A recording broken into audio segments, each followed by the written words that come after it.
Chapter 13. Again the children of Israel did evil in the sight of the Lord, and the Lord delivered them into the hand of the Philistines for 40 years. Now there was a certain man from Zorah, of the family of the Danites, whose name was Manoah, and his wife was barren and had no children. And the angel of the Lord appeared to the woman and said to her, Indeed now, you are barren and have borne no children, but you shall conceive and bear a son. Now therefore, please be careful not to drink wine or similar drink, and not to eat anything unclean. For behold, you shall conceive and bear a son.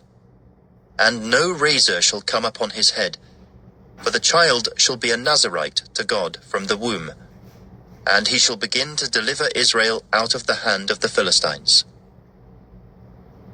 So the woman came and told her husband, saying, A man of God came to me, and his countenance was like the countenance of the angel of God, very awesome. But I did not ask him where he was from, and he did not tell me his name. And he said to me, Behold, you shall conceive and bear a son. Now drink no wine or similar drink, nor eat anything unclean, for the child shall be a Nazarite to God from the womb to the day of his death. Then Manoah prayed to the Lord and said, O my Lord, please let the man of God whom you sent come to us again, and teach us what we shall do for the child who will be born. And God listened to the voice of Manoah, and the angel of God came to the woman again as she was sitting in the field. But Manoah her husband was not with her. Then the woman ran in haste and told her husband and said to him, Look, the man who came to me the other day has just now appeared to me. So Manoah arose and followed his wife. When he came to the man, he said to him, Are you the man who spoke to this woman? And he said, I am. Manoah said, Now let your words come to pass. What will be the boy's rule of life and his work? So the angel of the Lord said to Manoah, Of all that I said to the woman, let her be careful. She may not eat anything that comes from the vine, nor may she drink wine or similar drink, nor eat anything unclean. All that I commanded her, let her observe. Then Manoah said to the angel of the Lord, Please let us detain you, and we will prepare a young goat for you. And the angel of the Lord said to Manoah, Though you detain me, I will not eat your food. But if you offer a burnt offering, you must offer it to the Lord. For Manoah did not know he was the angel of the Lord. Then Manoah said to the angel of the Lord, What is your name, that when your words come to pass, we may honor you? And the angel of the Lord said to him, Why do you ask my name, seeing it is wonderful? So Manoah took the young goat with the grain offering, and offered it upon the rock to the Lord. And he did a wondrous thing while Manoah and his wife looked on.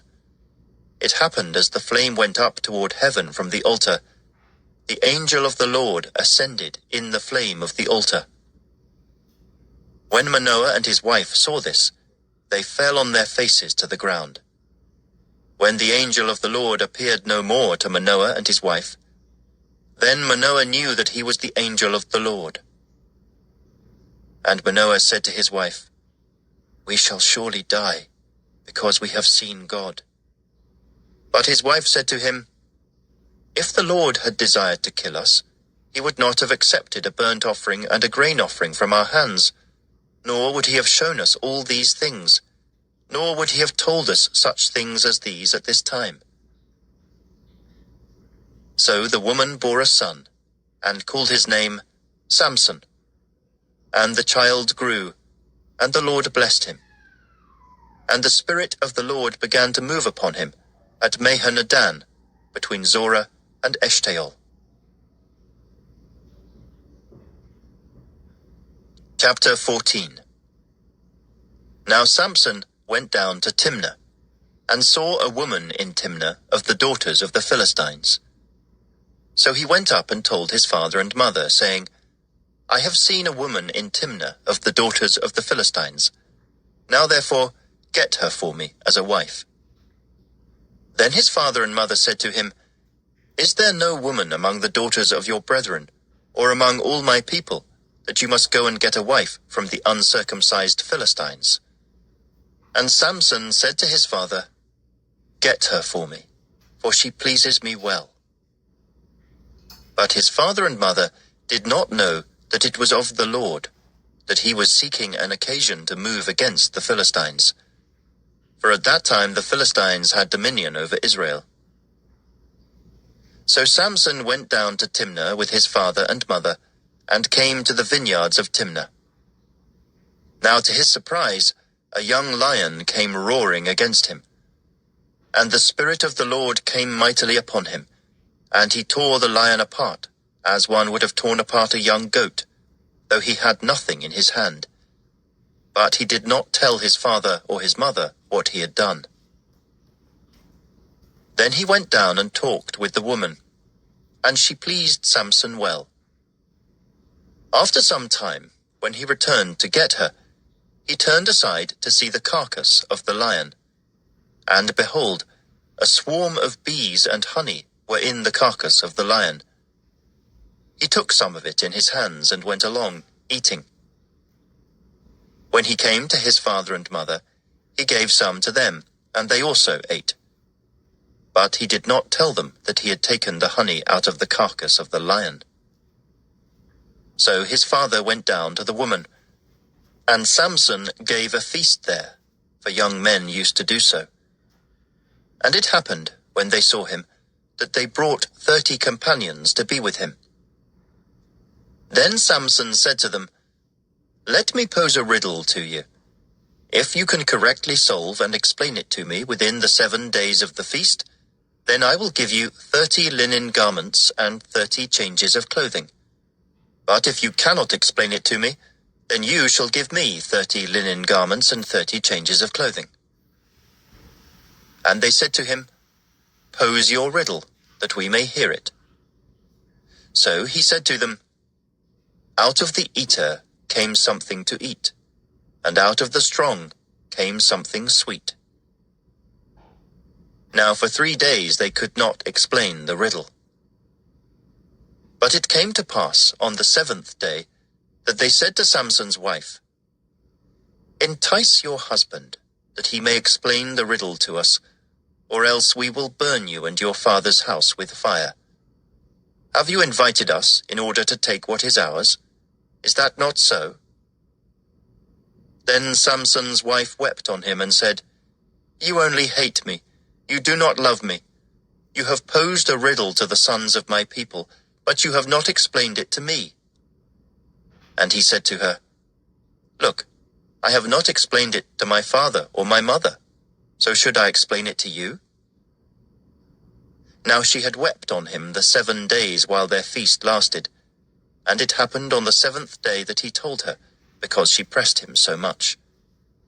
Then she explained the riddle to the sons of her people. So the men of the city said to him on the 7th day before the sun went down, What is sweeter than honey? And what is stronger than a lion? And he said to them, If you had not plowed with my heifer, you would not have solved my riddle. Then the Spirit of the Lord came upon him mightily, and he went down to Ashkelon and killed 30 of their men, took their apparel, and gave the changes of clothing to those who had explained the riddle. So his anger was aroused, and he went back up to his father's house.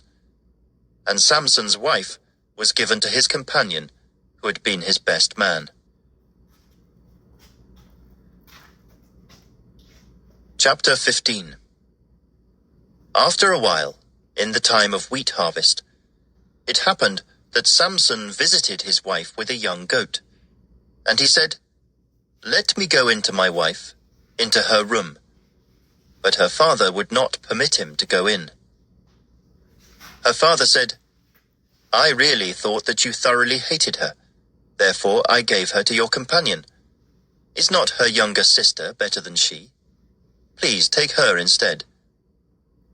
And Samson said to them, "This time I shall be blameless regarding the Philistines if I harm them." Then Samson went and caught 300 foxes, and he took torches, turned the foxes tail to tail, and put a torch between each pair of tails.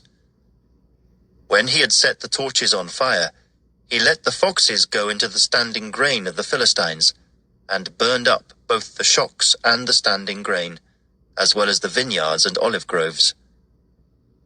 Then the Philistines said, "Who has done this?" And they answered, "Samson, the son-in-law of the Timnite, because he has taken his wife and given her to his companion."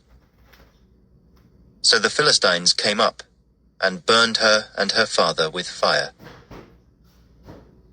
Samson said to them, "Since you would do a thing like this, I will surely take revenge on you, and after that I will cease." So he attacked them hip and thigh with a great slaughter. Then he went down and dwelt in the cleft of the rock of Etam. Now the Philistines went up, encamped in Judah, and deployed themselves against Lehi. And the men of Judah said, "Why have you come up against us?"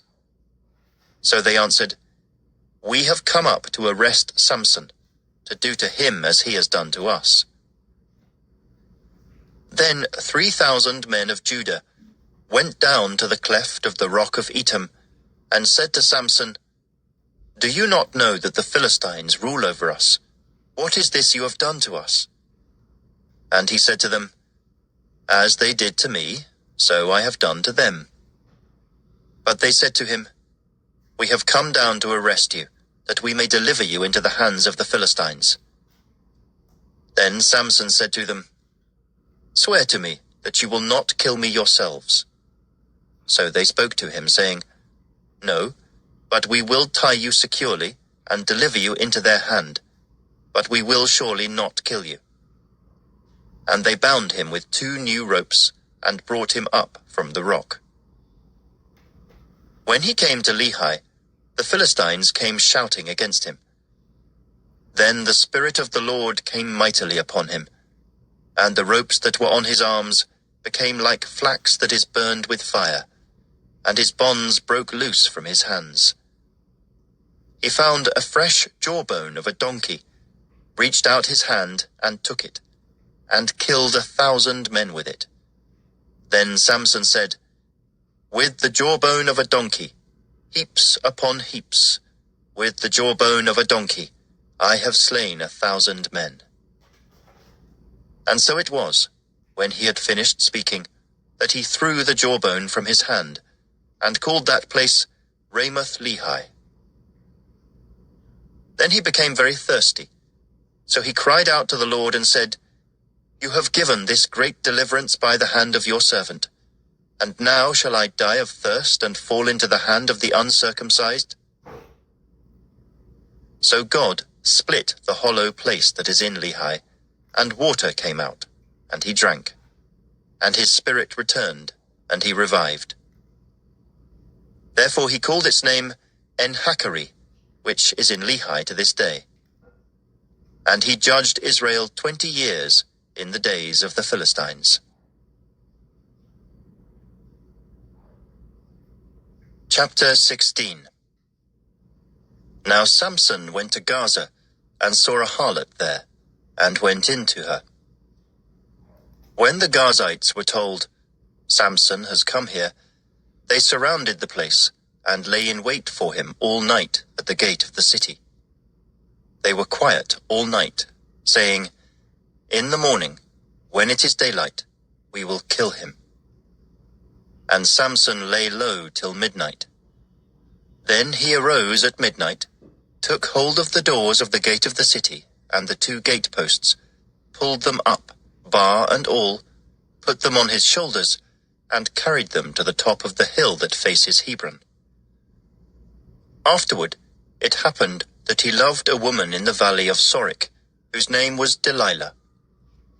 And the lords of the Philistines came up to her, and said to her, "Entice him, and find out where his great strength lies, and by what means we may overpower him, that we may bind him to afflict him. And every one of us will give you 1,100 pieces of silver." So Delilah said to Samson, "Please tell me where your great strength lies, and with what you may be bound to afflict you." And Samson said to her, "If they bind me with 7 fresh bowstrings not yet dried, then I shall become weak, and be like any other man." So the lords of the Philistines brought up to her 7 fresh bowstrings not yet dried, and she bound him with them. Now men were lying in wait, staying with her in the room. And she said to him, "The Philistines are upon you, Samson." But he broke the bowstrings as a strand of yarn breaks when it touches fire. So the secret of his strength was not known. Then Delilah said to Samson, "Look, you have mocked me and told me lies. Now please tell me what you may be bound with." So he said to her, "If they bind me securely with new ropes that have never been used, then I shall become weak, and be like any other man." Therefore Delilah took new ropes and bound him with them, and said to him, "The Philistines are upon you, Samson." And men were lying in wait, staying in the room. But he broke them off his arms like a thread. Delilah said to Samson, "Until now you have mocked me and told me lies. Tell me what you may be bound with." And he said to her, "If you weave the 7 locks of my head into the web of the loom." So she wove it tightly with the batten of the loom, and said to him, "The Philistines are upon you, Samson." But he awoke from his sleep, and pulled out the batten and the web from the loom.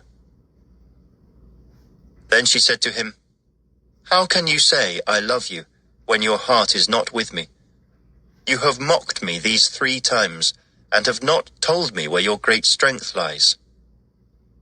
And it came to pass, when she pestered him daily with her words, and pressed him, so that his soul was vexed to death, that he told her all his heart, and said to her, "No razor has ever come upon my head, for I have been a Nazirite to God from my mother's womb. If I am shaven, then my strength will leave me, and I shall become weak, and be like any other man."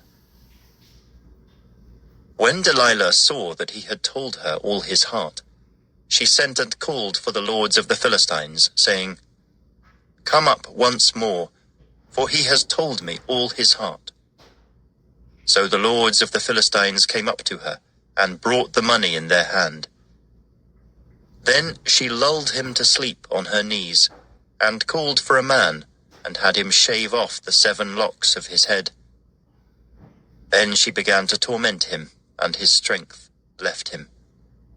And she said, "The Philistines are upon you, Samson." So he awoke from his sleep and said, "I will go out as before at other times and shake myself free." But he did not know that the Lord had departed from him. Then the Philistines took him, and put out his eyes, and brought him down to Gaza. They bound him with bronze fetters, and he became a grinder in the prison. However, the hair of his head began to grow again after it had been shaven. Now the lords of the Philistines gathered together to offer a great sacrifice to Dagon their god, and to rejoice. And they said, "Our God has delivered into our hands Samson, our enemy." When the people saw him, they praised their God, for they said, "Our God has delivered into our hands our enemy, the destroyer of our land, and the one who multiplied our dead." So it happened, when their hearts were merry, that they said, "Call for Samson, that he may perform for us." So they called for Samson from the prison, and he performed for them. And they stationed him between the pillars. Then Samson said to the lad who held him by the hand, "Let me feel the pillars which support the temple, so that I can lean on them." Now the temple was full of men and women. All the lords of the Philistines were there, about 3,000 men and women on the roof, watching while Samson performed. Then Samson called to the Lord, saying, O Lord God, remember me, I pray. Strengthen me, I pray, just this once, O God, that I may with one blow take vengeance on the Philistines for my 2 eyes. And Samson took hold of the 2 middle pillars which supported the temple, and he braced himself against them, one on his right and the other on his left. Then Samson said, Let me die with the Philistines. And he pushed with all his might, and the temple fell on the lords and all the people who were in it. So the dead that he killed at his death were more than he had killed in his life. And his brothers and all his father's household came down and took him, and brought him up, and buried him between Zorah and Eshtaol in the tomb of his father Manoah. He had judged Israel 20 years. Chapter 17. Now there was a man from the mountains of Ephraim, whose name